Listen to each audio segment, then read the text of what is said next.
Assalamualaikum warahmatullahi wabarakatuh. Perkenalkan, nama saya Mimah Mailani dari kelas 6C Administrasi Bisnis. Kali ini saya akan membahas politik bisnis dan isu lingkungan. Yang pertama ada definisi politik bisnis. Politik bisnis adalah kajian dan praktik yang menyangkut hubungan timbal balik antara sistem politik suatu negara dengan aktivitas, lalu keputusan strategis dan keberlangsungan operasional dunia usaha. Nah, dalam konteks bisnis internasional, pemahaman terhadap lingkungan politik menjadi faktor krusial yang tidak dapat diabaikan oleh setiap perusahaan yang ingin bertahan dan berkembang di pasar global. Nah, lalu adapun hubungan antara dunia usaha dan pemerintah. Nah, hubungan antara pemerintah dan dunia usaha itu sifatnya saling bergantung atau interdependen. Jadi, pemerintah membutuhkan sektor bisnis sebagai sumber penerimaan pajak, lalu penciptaan lapangan kerja dan pergerakan pertumbuhan ekonomi. Nah, sementara pelaku bisnis itu membutuhkan pemerintah sebagai penyedia regulasi, terus infrastruktur, lalu juga ada keamanan dan kepastian hukum. Nah, salah satu bentuk formalisasi hubungan ini adalah kerjasama pemerintah dengan badan usaha atau KPBU. Lalu adapun public private partnership atau P3. Dalam model ini itu pemerintah menyediakan regulasi, kebijakan dan dukungan finansial. Nah, sedangkan pada sektor swasta membawa pengetahuan teknis, lalu sumber daya finansial dan pengalaman dalam pengelolaan proyek. Nah, hal ini itu telah diatur secara resmi melalui Peraturan Presiden Nomor 38 Tahun 2015 tentang kerjasama pemerintah dengan badan usaha dalam menyediakan infrastruktur.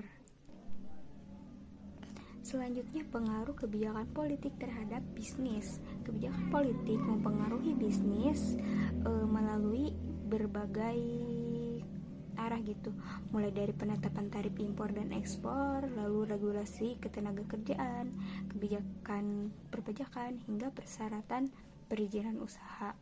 Jadi setiap perusahaan kebijakannya berdampak langsung terhadap biaya operasional, akses pasar, dan daya saing perusahaan. Nah, ketidakpastian politik dan hukum merupakan faktor resiko besar bagi pelaku bisnis internasional. Nah, kebijakan yang tiba-tiba atau ketidakstabilan politik itu dapat merugikan eksportir dan importir. Nah, oleh karena itu, analisis politikal, ekonomik, sosial, teknologikal, legal, dan environmental menjadi alat analisis yang umum digunakan perusahaan sebelum memasuki pasar baru. Selanjutnya, tujuan perusahaan melakukan politik bisnis. Nah, perusahaan terlibat dalam aktivitas politik bisnis karena berbagai alasan strategis yang berkaitan langsung dengan keberlangsungan dan pertumbuhan usaha. Yang pertama itu memperoleh kepastian regulasi. Perusahaan berupaya mempengaruhi kebijakan agar regulasi yang lahir bersifat kondusif dan tidak memberatkan operasional bisnis. Yang kedua itu melindungi posisi pasar. Nah, jadi perusahaan mapan seringkali melobi untuk menciptakan hambatan masuk bagi kompetitor melalui regulasi. Nah, yang ketiga itu memperoleh insentif fiskal seperti tax holiday, pembebasan biaya masuk atau subsidi yang dapat meningkatkan daya saing perusahaan. Lalu itu ada mengamankan kontrak pemerintah, terutama dalam sektor infrastruktur, pertahanan, dan layanan publik. Selanjutnya ada membangun legitimasi dan reputasi.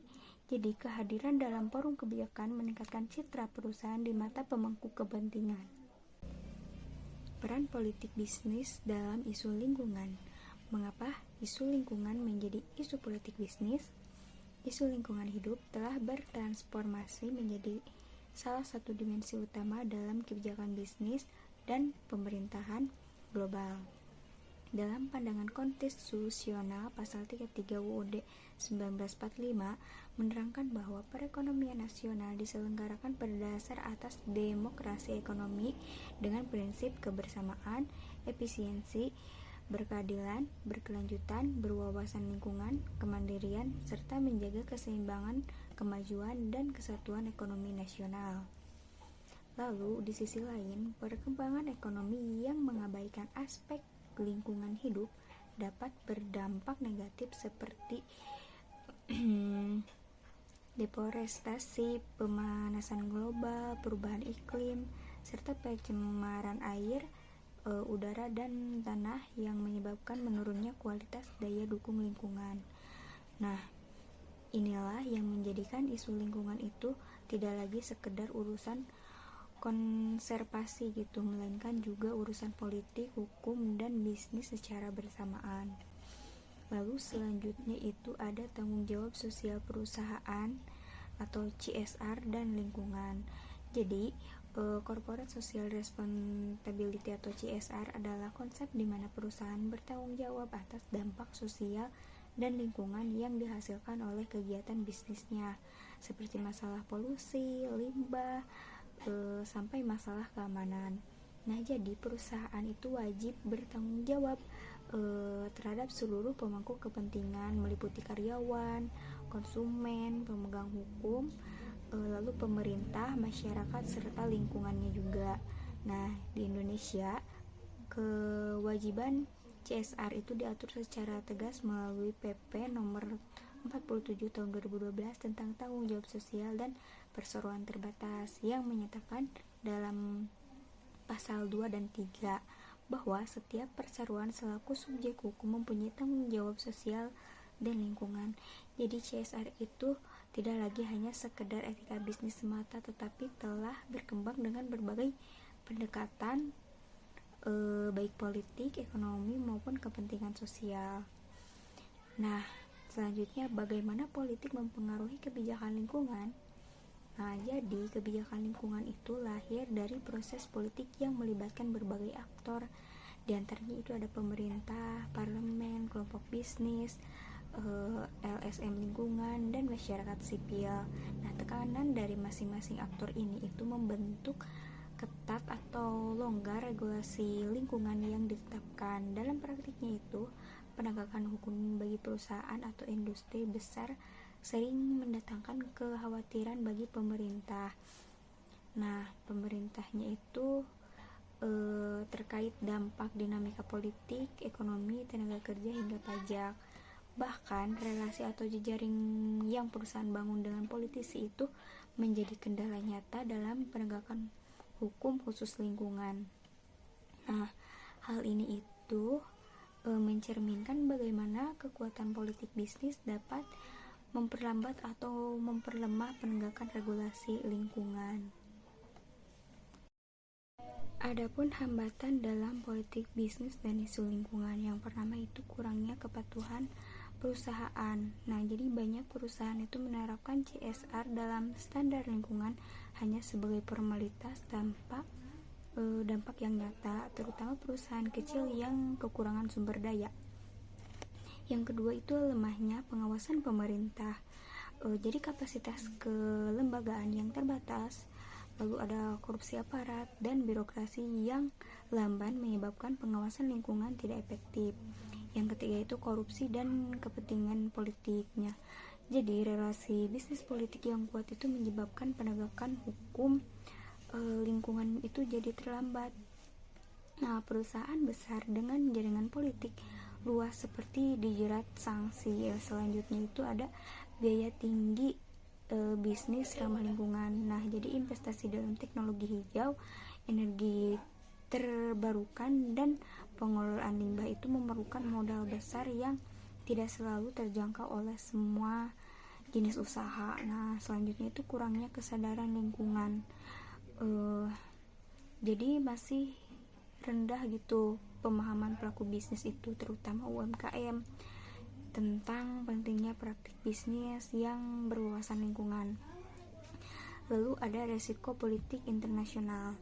Nah, perubahan kebijakan mendadak, kestabilan rezim atau sanksi ekonomi antar negara itu dapat mengganggu rantai pasok bisnis yang berkelanjutan. Terakhir itu ada greenwashing. Nah, beberapa perusahaan memberikan klaim lingkungan yang berlebihan gitu atau palsu demi membangun citra tanpa disadari komitmen nyata terhadap keberlanjutannya.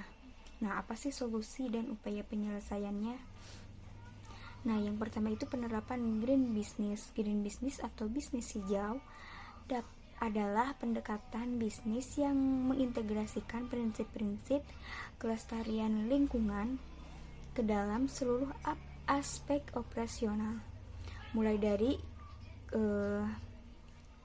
pengadaan bahan baku, proses produksi, distribusi, hingga pengelolaan limbah pasca produksi.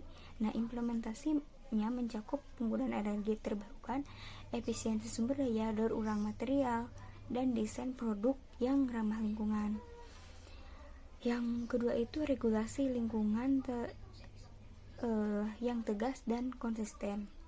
Nah, regulasi yang kuat dan penegakan hukum yang konsisten merupakan prasyarat utama bagi terciptanya ekosistem bisnis berwawasan lingkungan di Indonesia.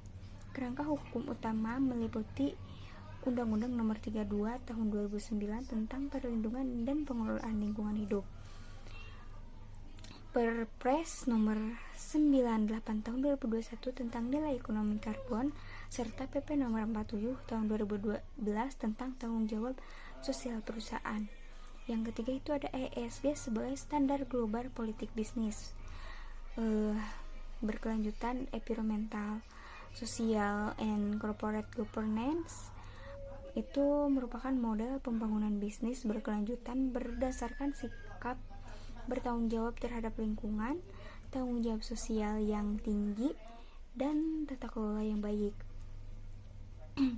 Pada tahun 2024, isu-isu ESG bertransisi dari sekedar elemen tambahan menjadi komponen inti strategi bisnis perusahaan yang esensial untuk menciptakan nilai berkelanjutan. Nah, lalu ada kerjasama pemerintah, masyarakat, dan perusahaan. Jadi, penyelesaian isu lingkungan dalam konteks bisnis itu memerlukan pendekatan kolaboratif yang melibatkan seluruh pemangku kepentingan atau multi stakeholder approach. Jadi, pemerintah itu berperan sebagai regulator dan fasilitator, perusahaan berperan sebagai pelaksana standar dan inovator resolusi, sedangkan masyarakat sipil dan LSM berperan sebagai pengawas independen dan penyuara kepentingan lingkungan. Sekian mengenai pembahasan tentang politik bisnis dan isu lingkungan. Mohon maaf apabila ada kesalahan dalam perkataan. Terima kasih telah menyaksikan. Wassalamualaikum warahmatullahi wabarakatuh.